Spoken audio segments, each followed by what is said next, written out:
Il y a des gens qui aiment discussion. Hein. Il dit hier nuit, il a tout fait pour faire comprendre mon cousin, il n'a pas accepté. Jusqu'à maintenant là, voilà ça, viens, tu vas voir. Maintenant, on commence par voler l'ombre. C'est comme ça qu'on fait. On vole d'abord l'ombre. Dès que l'ombre est volée, et par la suite, maintenant, on va chercher un moyen pour tuer la personne.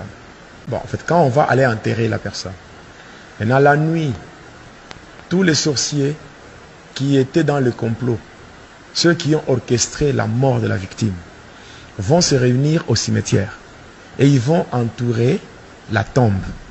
Et le sorcier qui a fait le sacrifice, on va lui donner un fouet. Et on appelle ça le fouet d'appel. Il va avancer et quand il sera devant la tombe, il va frapper 3 fois. Dès qu'il frappe 3 fois, la personne que vous avez enterrée va sortir. Quand la personne sort, on prend l'ombre qui était volée et on lui retourne ça. Et là, la personne est consciente. Et la personne va même reconnaître les gens qui l'entourent. Et à ce niveau-là, la personne ne peut plus rien faire. À ce moment-là, il n'y a pas de secours. Frappe au niveau de la nuque, la personne tombe. La personne meurt. Maintenant, à partir de là, on va proposer 5 noms. 5 noms de bêtes. Chèvre, mouton, porc, vache, tout ça. Là, on va prendre les cadavres qui est là. Maintenant, on les transforme, ça devient une chèvre. Et maintenant, on va dépecer. Quand on va dépecer comme ça par le bourreau, on va maintenant appeler les femmes de cimetière et les mamans sorcières. On va leur donner ça. Et elles vont maintenant rentrer dans le monde des humains, vendre ça dans des marchés. Et les restes, les sorciers mangent là-bas. Maintenant, quand elles rentrent avec ça, elles vont vendre ça au marché et mettre sur leurs étalages au marché, non? Et maintenant, sur leurs étalages, il y a une main. On appelle ça la main d'appel. C'est une main qui est invisible aux yeux charnels. Mais quand vous entrez au marché, elle fait ça. Elle vous attire. Et vous allez là-bas, vous payez, croyant que vous avez payé la viande de chèvre ou la viande de bœuf, ou la viande de bœuf. Mais cependant, vous avez payé la chair humaine. Et vous rentrez avec ça chez vous, vous mangez. C'est comme ça qu'il y a des possessions démoniaques, il y a la régression dans la foi, il y a l'incrédulité qui s'installe. Donc, il y a toutes ces choses-là, des maladies incurables, c'est passant par ces choses. Il y a des fois, on prend le sang humain, on transforme, ça devient de l'huile de palme, on amène dans le marché et les gens achètent. Les gens achètent ça. Il y a des fois, les sorciers transforment les doigts des cadavres, on transforme ça, ça devient des gros frétins. On amène dans le marché. Donc, il y a beaucoup de choses qui se font. Il y a des choses qui se font, on peut transformer, on transforme beaucoup de choses. On peut prendre l'eau, c'est-à-dire, on peut prendre un cadavre, on le laisse pendant 4 jours. Et quand le cadavre commence à se décomposer, le corps commence à sécréter un liquide. Et ce liquide-là, on le prend et on commence à vendre sous forme d'huile, ou bien on donne ça aux sorciers qui ont de boulangerie, les mamans qui font des beignets, on leur donne, ils mettent dans l'eau pour faire la pâte, tout ça, faire le pain, le beignet, tout ça. Et les gens achètent, hein, ça attire les clients, tout ça. Les gens achètent sans savoir ils mangent quoi. Et tout ça. Donc, cette même eau est donnée aussi aux faux prophètes. Aux faux prophètes, ils utilisent cette eau-là, où les gens vont dans des églises, ils prennent de l'eau et tout, sans savoir c'est quoi. Kuranaka tiɲɛtigiya de bɛna yira yan, kuranaka danaya de bɛna yira yan.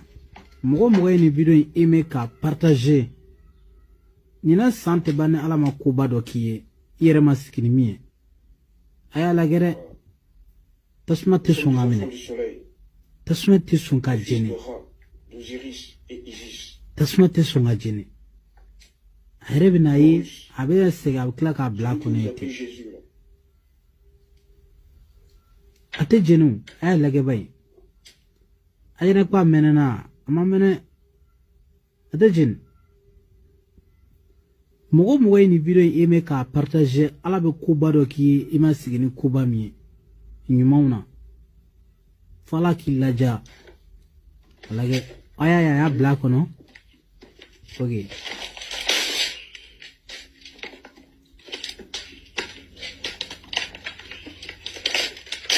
Allah Akbar. Allah Akbar. Vite Qur'an fait. Afita fait. Kana kepa. J'ai vu, il aussi là. Ay Bible ya bolo. Ay Bible lege ganyede. Aya lege damna fois là-bas.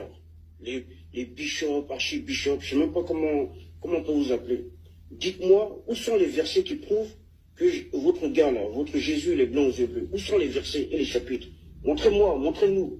Au lieu d'insulter les gens, montrez-nous. Bande de menteurs. Allah Akbar. Ouais, lui aussi c'est pareil. Tout ça c'est des conneries. Ay les Bible le fana ya bolo. Ay Bible le farane. Mais aya lege bay. Ay Bible lege. Tasma ba mine togo minan. Aya lege de. La Bible et le Coran, c'est la même chose, c'est pareil. Voilà. Jésus, là, c'est terminé pour Jésus aujourd'hui. Aya lege de. Tasma na Bible mine togo minan. Ani Qur'an ta te kile. Aya ye. Esi tasma Qur'an mine ni mine togo ina. Fika dala ko ladi. Aya lege de. Abna tasma bla Bible to la sisa. Ini Qur'an masaka tasma masaka le mine. Monaka dana de ira. Ye Qur'an ka dana de affiché. Vous me direz impossible, un imam homosexuel, ça n'existe pas. Et pourtant, mon invité d'aujourd'hui conjugue toutes ces identités. Bonjour Ludovic Mohamed Zahed. Vous êtes donc musulman, croyant, pratiquant. Vous avez même étudié pour devenir imam et vous êtes homosexuel. C'était quoi? Vous pouviez pas choisir entre la foi en Dieu et l'amour d'un homme? Non, j'ai pas pu choisir et je ne voyais pas l'intérêt de choisir entre me couper le bras droit, ma sexualité, ou me couper le bras gauche, ma spiritualité. Tout ça, ça fait partie de moi et j'ai depuis 20 ans tenté, je pense avec succès, en tout cas en ce qui me concerne, de concilier les deux, d'être moi-même tout simplement. Quelques extraits, on l'a entendu aussi, toutes les écoles juridiques musulmanes condamnent l'homosexualité, même des musulmans progressistes disent dans le texte, on peut pas faire fi du texte, donc c'est pas possible. Ils ont tort, ils se trompent, selon vous? Oui, bien sûr. Je pense qu'il n'y a pas meilleure preuve de cette erreur d'interprétation que le fait que dans l'Empire ottoman, par exemple, qui est le plus grand et le plus ancien et le plus étendu historiquement des empires musulmans, il n'y a pas trace d'une seule condamnation pour homosexualité, sodomie, amour entre personnes de même sexe.